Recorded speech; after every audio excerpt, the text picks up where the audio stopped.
Solid waste management প্রকল্পকে আরও এগিয়ে নিয়ে যেতে পুরো নাগরিকদের মধ্যে সচেতনতা বৃদ্ধির লক্ষ্যে শোভাযাত্রার উদ্যোগ গ্রহণ করল জলপাইগুড়ি পুর কর্তৃপক্ষ। মাইকিং করে প্রচারের পাশাপাশি লিফলেট বিলি করার পাশাপাশি প্রত্যেকের বাড়ির রান্নাঘরে লিফলেট টাঙিয়ে দেওয়া হয় এদিন পুরসভার পক্ষ থেকে। কর্মসূচিতে উপস্থিত ছিলেন পুরমাতা পাপিয়া পাল, উপপুরপিতা সৈকত চ্যাটার্জি সহ অন্যান্যরা। বুধবার শহরের ৮ নম্বর ওয়ার্ডে এক শোভাযাত্রার মধ্য দিয়ে বাড়ি বাড়ি ধরে প্রচার করা হয় পুরসভার পক্ষ থেকে। দেখুন, প্রথমেই বলতে হয় যে এই জলপাইগুড়ি শহর শুধু পৌরসভার নয়, সকল নাগরিকের। এবং আজকের এই যে আমাদের কর্মসূচি মিশন নির্মল বাংলার অন্তর্ভুক্ত আমাদের যে সলিড ওয়েস্ট প্রকল্প, ইতিমধ্যেই আপনারা জানেন যে আমাদের শুরু হয়ে গেছে এবং আমাদের মাননীয় মুখ্যমন্ত্রী মমতা বন্দ্যোপাধ্যায়ের উদ্যোগে আমরা বালাপাড়ায় যে আমাদের সলিড ওয়েস্ট প্রকল্পের যে প্রজেক্ট তৈরি হচ্ছে, যা থেকে উৎপন্ন হবে জৈব সার, তার প্রক্রিয়া অনেকটাই আমরা ত্বরান্বিত করেছি। এবং আমরা দেখেছেন যে এর আগেও আমরা বাড়ি বাড়ি একটা প্রতিটি ওয়ার্ডে আমরা প্রচার করে বেরিয়েছি যে আপনারা বজ্র পদার্থগুলো ইতিমধ্যেই 25টি ওয়ার্ডেই বজ্র তুলছে, কিন্তু দেখা যাচ্ছে যে আপনাদের মাধ্যমেও জানাতে চাই যে জলপাইগুড়ি শহরকে পরিষ্কার পরিচ্ছন্ন এবং সবুজ রাখতে শুধু পুরসভার একার দায়িত্ব না, আপনারাও এগিয়ে আসুন। আমাদের এই জলপাইগুড়িকে পরিষ্কার রাখার ক্ষেত্রে আপনাদেরও সাহায্য প্রার্থনীয়। এই যে আমরা বাড়ি বাড়ি থেকে বজ্র সংগ্রহ করছি, সেটা সবুজ এবং নীল বালতি দিয়ে ইতিমধ্যে প্রত্যেকটি ওয়ার্ডে প্রতিটি বাড়িতে দেয়া হয়েছে, কিন্তু দেখা যাচ্ছে যে তারা কিন্তু সঠিক যে আমাদের সবুজ বালতিতে পচনশীল পদার্থ যাবে এবং নীল বালতিতে অপচনশীল পদার্থ যাবে, সেটা তারা পৃথকভাবে কিন্তু দিচ্ছেন না।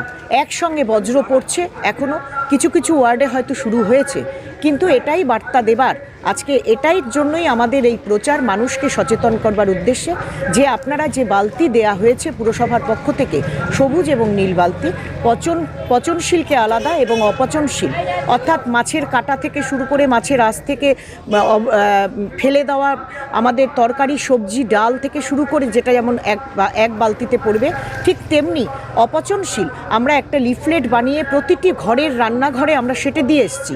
কারণ রান্নাঘর থেকে এই জিনিসটাকে আলাদা না করলে কিন্তু আমরা এই প্রজেক্টটি সফল করতে পারবো না।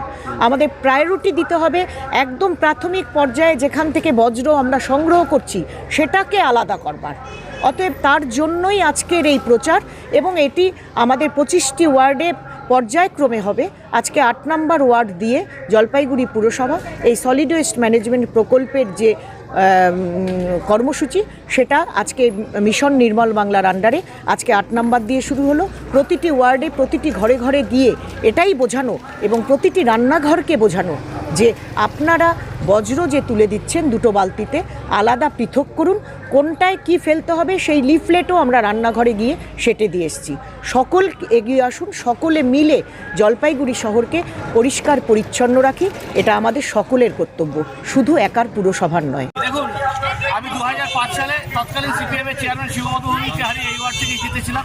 আমার মা এই ওয়ার্ড থেকে জিতেছেন, তারপর আমি আবার এই ওয়ার্ড থেকে আবার জিতেছি 2022। এবং আজকে তাই এই পূর্ণ ভূমিকে বেছে নেওয়া হয়েছে এই সলিড ওয়েস্ট ম্যানেজমেন্ট প্রকল্প নির্মল বাংলাতে মানুষকে সচেতন করবার জন্য। এখানে বাড়ি থেকে ময়লা তোলার কাজ আমরা 2005 থেকেই শুরু করেছি বাড়ি বাড়ি, কিন্তু এখন শুরু করছি সেগ্রিগেশন, বিভাজন, পচনশীল ও অপচনশীল। সবুজ বালতিতে যেমন আপনার ভেজা বর্জ্য, আর নীল বালতিতে হচ্ছে আপনার শুকনো বর্জ্য। যেমন আপনার সবুজ বালতিতে সবজি, মাছের কাঁটা, মাংসের হাড়, ময়লা কাগজ, টয়লেট পেপার, কাগজের টিস্যু, টি ব্যাগ, কফির গুঁড়ো, পাতার থালা, বাটি, ফুলের বর্জ্য, বাগানের বর্জ্য, পোষ্যের বর্জ্য। আর নীল বালতিতে আপনার পড়বে হচ্ছে কাগজ, খবরের কাগজ, নোটবুক। একদিকে কিন্তু সবুজ বালতিতে টয়লেট পেপার, ময়লা কাগজ যেটা, আর নীল বালতিতে খবরের কাগজ, নোটবুক, বোতল, কাঁচ, প্লাস্টিক ক্যারি ব্যাগ, তারপরে হচ্ছে মোড়ক, ডিসপোজেবল কাপ প্লেট এগুলো, এবং প্লাস্টিকের কাঁটা চামচ, স্ট্র, এগুলো দইয়ের প্যাকেট, বেলুন, কাঁচ, ধাতু, কাঠ ও পুরানো কাপড়। আর কালো প্লাস্টিক প্রত্যেকের বাড়িতে রাখতে হবে, তার মধ্যে থাকবে হচ্ছে মেডিকেল সিরিঞ্জ টিরিঞ্জ এগুলো। তা এখন আমরা প্রাথমিকভাবে এই সবুজ আর নীলের উপর জোর দিচ্ছি। ৮ নম্বর ওয়ার্ডে আজকে প্রচার হলো, মানে কালকে থেকে ৮ নম্বর এটা আমরা চালু করার সেগ্রিগেশন চালু করবো। প্রথম দিনে তো 100% হবে না, 30% হবে, 40% হবে, 50% হবে, এইভাবে করতে করতে করতে করতে আমরা করবো। আর প্রতিটা ওয়ার্ডে আমাদের প্রতিদিন কর্মসূচি আছে, মাঝখানে গ্যাপ আছে খালি 25 থেকে 31 ডিসেম্বর আর 1 জানুয়ারি। এছাড়া প্রতিটা ওয়ার্ড আমরা কভার করছি। বলছি এখন তো শুধু বালতিটা না, বালতি আগেই দেওয়া ছিল। যারা যারা বালতি, কী হয়েছে ধরুন আপনি আগে কাউকে নীল আর সবুজ বালতি দিয়েছেন, এবার যেহেতু ভাগ করতে হয় না, নীল বালতিটা হয়তো দেখা যায় বাড়ির জল তুলতে ব্যবহৃত হয়েছে, ভেঙে গেছে। এখন আবার যাদের যাদের যেখানে ডেফিসিট আছে সেই বালতিটা দিয়ে দেওয়া হয়।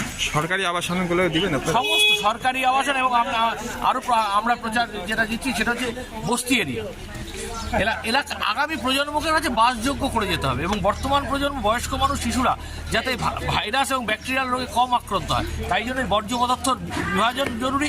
আর এবং এর থেকে আমরা আগামী দিনে সার তৈরি করব এবং তার জন্য আমরা দরজায় রান্নাঘরে আমরা বর্জ্য পদার্থ বিভাজন করছি, পচনশীল অপচনশীল। সেখান থেকে দেখুন আমাদের ভাগ করা গাড়ি রয়েছে, সবুজ আর নীল যেটা রেডি করা আছে, সেখানে গিয়ে পড়বে। সেখান থেকে নিয়ে যাওয়া হবে ডাম্পিং গ্রাউন্ডে, সেখানে আমাদের ইন্টারিম প্রজেক্ট প্ল্যান্ট রয়েছে, সেখানে কাজ হবে। সেখান থেকে তারপর পার্মানেন্ট যখন ওয়েস্ট মানে ইনফরমেশন মেশিনারি যখন বসে যাবে তখন সেখান থেকে সার তৈরি। Delhi World Public School Siliguri campus is located at Ambari, which reflects a vibrant modern style with all the latest facilities. We impart innovative world-class education through modern teaching pedagogy and state-of-the-art facilities. We follow CBSE curriculum, offer holistic development to the children in safe, caring environment. DWPS announces admission open for the upcoming session to the nursery to grade 9.